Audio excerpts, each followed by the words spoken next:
اخلاص سے نماز پڑھنا۔ قرآن کریم میں اللہ تعالیٰ نے کہا وما امروا الا لیعبدوا اللہ مخلصین لہ الدین، ٹھیک ہے نا۔ اللہ تعالیٰ کا حکم ہے کہ انہیں اللہ کے علاوہ یہ حکم دیا گیا تھا کہ اللہ کے علاوہ کسی کی عبادت نہ کریں اور اللہ کی بندگی یکسو ہو کر کریں، پورے اخلاص کے ساتھ کریں، ٹھیک ہے نا۔ اچھا، نماز کے لیے سکون اور وقار سے جانا، اچھی طرح وضو کر کے خشوع اور خضوع سے نماز پڑھنا، یہ ہو گیا تھا شاید، ٹھیک ہے نا۔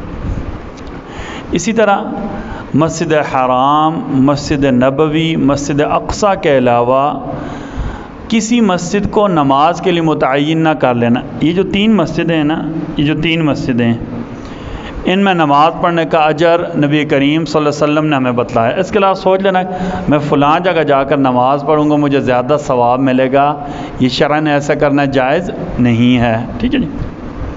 اچھا، فجر کو روشنی میں ادا کرنا، ٹھیک ہے نا۔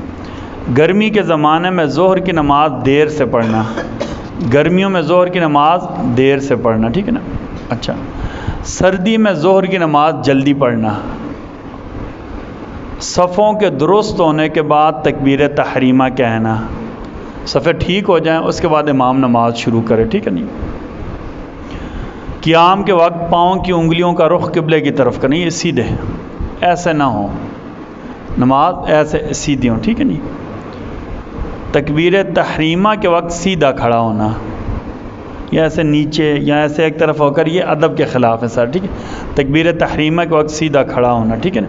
اچھا، تکبیر تحریمہ کے وقت ہتھیلیوں کو قبلوں کی طرف کرنا، یہ ایسے، ٹھیک ہے نا، یا ایسا نہ کرنا، یہ سیدھا، ٹھیک ہے۔ اور ہاتھوں کو اپنی فطرتی حالت پر رکھنا، یہ ایسا ٹائٹ کر کے ایسا، یہ ہتھیلیاں کیا سیدھی ہوں، ایسا کرنا یا ایسا کرنا یہ ادب کے خلاف ہے۔ اللہ تعالیٰ ہم سب کو کہنے سننے سے زیادہ عمل کی توفیق عطا فرمائے۔